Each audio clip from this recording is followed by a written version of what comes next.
Alors, bonjour Flora, ça va? Salut David, ça va et toi? Ouais, nickel. Petite vidéo pour recueillir ton témoignage. Est-ce que tu pourrais te présenter rapidement, s'il te plaît? Oui. J'ai 30 ans. J'ai comment dire? Bah tu veux que je te parle de quoi exactement? Bon, Un petit peu de ma ton âge, situation. voilà, ce que tu fais dans la vie, est-ce que tu as des enfants, tout ça? Ouais, ok. Donc un petit topo. J'ai 30 ans, j'ai une petite fille qui a 7 mois. J'ai eu différents postes dans le commerce de management. Voilà, là, je reprends prochainement une nouvelle activité, mais sinon, j'ai 12 années de grande distribution. Je pratique la course à pied depuis 8 ans maintenant. Athlète émérite maintenant. C'est ça. Alors, du coup, avant l'accompagnement, toi, c'était quoi ta principale préoccupation ou le défi que tu voulais relever? Je voulais me remettre au sport à la suite de mon accouchement, euh, tout en reprenant du muscle dans un premier temps pour éviter de me blesser sur ma discipline principale qui est le trail. Donc c'était du renforcement musculaire, il fallait que ça soit quand même assez progressif pour éviter justement un trop important, comment dire, une charge trop importante, quoi. Je voulais pas non plus forcer la nature. Parce que tu avais des antécédents de blessures. Ouais, j'ai eu plusieurs entorses dans le trail. Et puis au tout début que j'ai commencé la course à pied, j'ai eu les classiques. Fameux syndrome d'essuie-glace après un semi-marathon, ou les douleurs au niveau des tibias, les pieds, enfin voilà, les classiques quand on commence la course à pied. Yes. Et du coup, comment tu te sentais physiquement et mentalement avant de commencer l'accompagnement? Ah bah très clairement, après un accouchement, tu te sens un petit peu comme un flambi. Tu te sens vraiment vide de muscles et riche en gras. Et, et du coup, j'avais vraiment besoin de retrouver mes sensations au niveau abdominal, notamment où je sentais que mes abdos étaient totalement écartés, qu'il n'y avait plus rien. Et également au niveau du dos, j'ai eu beaucoup de douleurs pendant la grossesse, chose que je n'avais pas avant, vu que j'ai toujours, enfin, depuis la vingtaine d'années, je pratique la course à pied. Du coup, ça m'avait permis d'avoir un bon gainage général. Donc, je voulais vraiment renforcer mon corps dans un premier D'accord. temps. Yes. Et qu'est-ce qui t'a poussé du coup à suivre le programme? Qu'est-ce qui t'a dit, allez, je me lance dans cet accompagnement? Bah, parce que tu m'as déjà suivi sur de nombreuses compétitions. Notamment, tu m'as préparé au trail de Nancy. C'était quand même 32 kilomètres avec 1100 mètres de dénivelé. C'était pas rien pour moi, qui suis quand même encore assez novice dans le domaine. Et ça avait vraiment très, très bien marché au point où je m'étais dit à la fin, mince, j'aurais peut-être dû faire 60 et pas 30 direct. Ouais, Donc voilà, tu m'avais déjà suivi là-dessus, c'était top. Et depuis que je suis avec toi en coaching pour les différentes missions auxquelles je t'ai engagée, j'ai plus de blessures. ouais, donc c'est quand J'ai même plus de blessures. le Donc c'est un gros principal. avantage Ouais, voilà. Parce que quand tu es mordu de course à pied, le fait de devoir t'arrêter 3 semaines et même pour des grosses blessures comme j'ai déjà eu 2 mois, c'est très dur moralement de ne pas pouvoir s'échapper dans le sport. tu tournes en rond après, tu te ronges un peu les ongles. Voilà, c'est ça, exactement. Ok, ça marche. Donc toi, selon ton expérience, ça a été quoi les trois principaux changements ou améliorations que tu as remarqué depuis qu'on a commencé donc après la grossesse? J'ai retrouvé assez rapidement de la stabilité sur l'ensemble de mon corps au niveau de l'équilibre, la proprioception et également un gainage général, de la tonicité. J'ai perdu du poids. sans non plus trop me stresser, parce que je suis quand même une bonne vivante à côté de ça. Et puis, bah, j'ai retrouvé le moral aussi, tout simplement, parce que le sport, ça permet de vraiment se sentir bien, on se dépasse. Et avec toi, encore plus, parce que faire du renfort tout seul à la maison, bah, on a tendance à lever quelques haltères, mais c'est tout, et puis pas pousser les choses. Donc, tu as réussi à te pousser Donc, et puis à retrouver le mental, tout ça. ouais, le mental, ça en prend un coup quand même, quand tu t'arrêtes 9 mois. Bah ouais, du coup. Euh, Est-ce qu'il y a eu un moment ou une réalisation, du coup, où tu t'es dit, haha, ça y est, j'ai réussi, un moment, tu vois, tu t'es dit, bah, ça y est, je l'ai fait. Il y a plein de petites victoires au fur et à mesure du coaching. Bah, déjà, quand tu te sens à l'aise à recourir et non plus seulement marcher, quand tu arrives à refaire rien que 5 kilomètres au début, c'est déjà une petite victoire. Après, la première grosse victoire, ça a été mon premier 10 kilomètres en compétition, où c'était dur parce que c'était la canicule et voilà, mais j'ai quand même été pas trop loin de mes chronos avant accouchement, alors que ça faisait que 5 mois que j'avais Andrea, ma fille. Donc, c'était beau, 5 mois plus tard, de faire un 10 kilomètres et d'être pas trop mauvaise. Revenu Et quasiment puis, à, dernière, T'étais ouais, revenu quasiment. quasiment à ton Et meilleur état de forme, quoi. voilà. Et puis, le gros challenge qu'on a travaillé, c'était en effet le semi-marathon du Havre, où j'ai battu mon record perso à 6 mois après bébé. Nickel. Combien, du coup? 5,21 au kilomètre. Nickel. Fier de toi? Oui, oui, Ouais, oui. Bah, ça fait plaisir de se dire que on s'est pas laissé aller après la grossesse, alors que il y a des hauts et des bas. Ça demande énormément d'énergie, un bébé et un mode de pensée complètement différent. Mais non, je suis fière de moi pour avoir réussi à faire tout ça, malgré la difficulté d'avoir un enfant à côté. tu peux. T'as bien raison. Oui.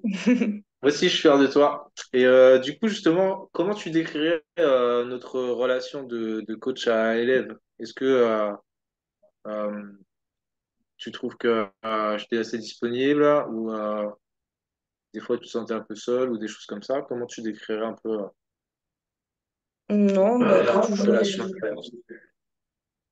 t'es toujours réactif sur les différentes plateformes de communication avec lesquelles on travaille. Ça, il n'y a pas de souci. Et puis, du fait que enfin, tu fais toi aussi des challenges intéressants, bah, moi aussi, ça me bouge à vouloir faire toujours plus. J'essaye de donner l'exemple. Euh, et puis, voilà, c'est ça. Et puis non, toujours à l'écoute, même quand parfois je te disais, bon, bah, là, faudrait qu'on travaille un petit peu sur tel ou tel point parce que je sens que je suis pas assez forte, je sens que mon corps, il suit pas. Et bah, tu as toujours été réactif et puis adapter l'entraînement en fonction. D'accord. Donc, c'est important. C'est pas un truc, un plan d'entraînement que tu télécharges sur Internet. C'est vraiment Ouais. personnalisé aux besoins Ok. de semaine en semaine. Ouais, de semaine en semaine, on adapte.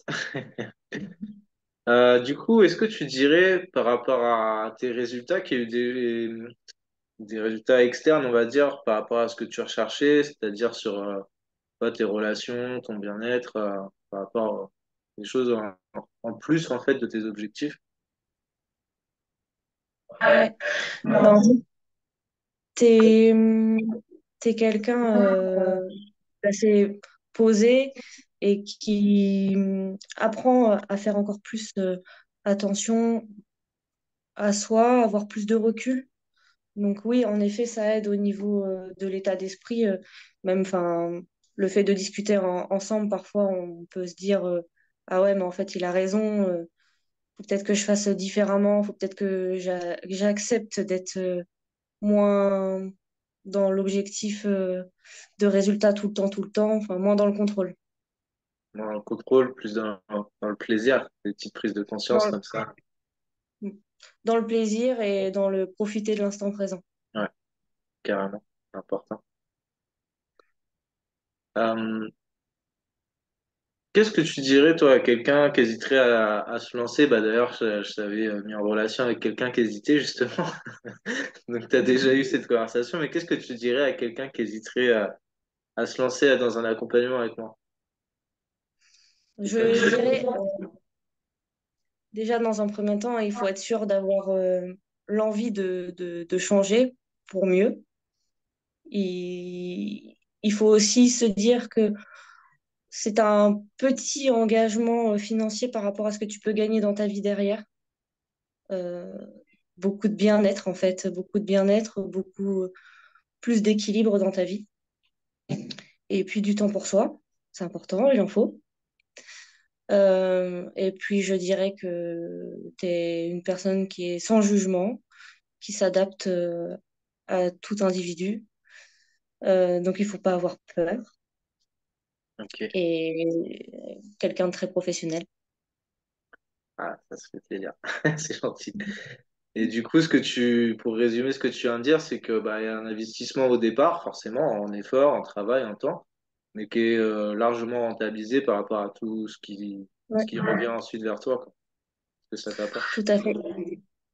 Bah, dans mon expérience de manager, je voyais beaucoup de mes employés, en fait, qui mangeaient de la merde tous les jours, mais qui se ruinaient à manger de la merde tous les jours. Alors qu'en fait, s'ils mettaient un petit peu de cet argent pour prendre soin d'eux, au final, ils seraient gagnants. Et voilà, je trouve ça dommage de se pourrir la vie à acheter des choses inutiles, alors que ton service est vraiment utile. Yes. Donc ouais, c'est vrai que parfois on peut se focaliser sur l'investissement financier que ça peut être, mais en C'est ça, fait, ça c'est rentabilisé par le fait que cet argent-là, ben, on ne l'utilise plus à acheter des choses dont on n'a pas forcément besoin et qui ensuite, en plus, bah, sont pas forcément bonnes pour notre santé. Un peu tout à fait. ce que tu dis, yes, carrément. Très bien. Est-ce que tu verrais autre chose à rajouter, une question que je t'aurais pas posée, quelque chose que tu aimerais rajouter par rapport à l'accompagnement? Moi, je dirais qu'il faut pas hésiter. Très Faut bien. vraiment foncer. Après, voilà, faut être sûr de soi, faut être sûr d'avoir envie de changer pour son bien-être. Mm.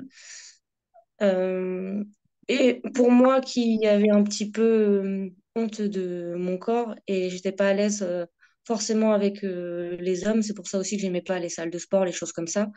Bah justement, avec toi, il y a aucune gêne, il y a aucun malaise euh, possible en fait. Enfin, j'ai toujours été très à l'aise avec toi comparé aux justement les salles de sport où tu te fais regarder de haut en bas ou qu'il y a une gêne quoi.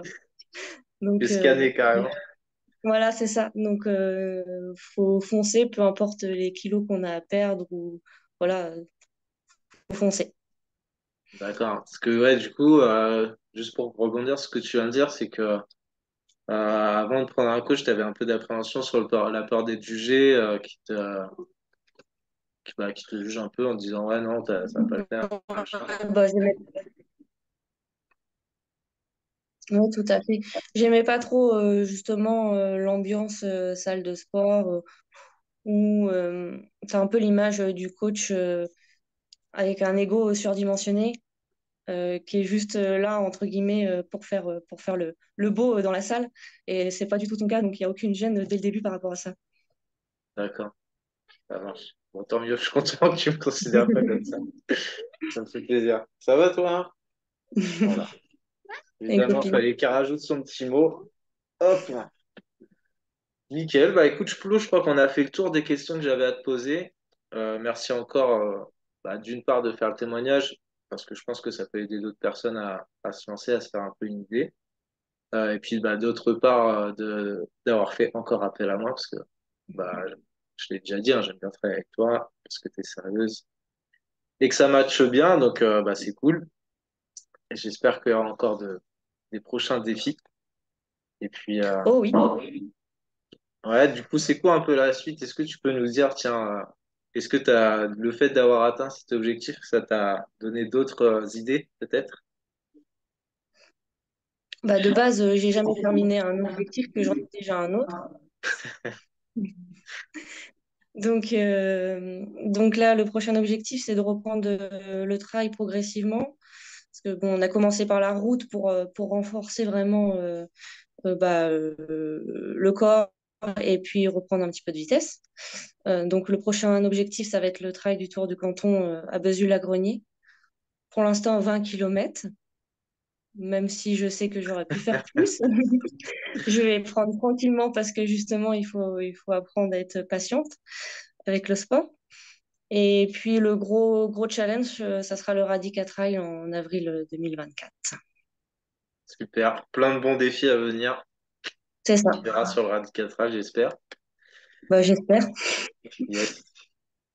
Bon, super. Ben, merci beaucoup. Je te retiens pas plus. Je vais couper l'enregistrement. Je te remercie encore pour le témoignage et puis je te dis à très vite, du coup. Très bien. Merci à toi.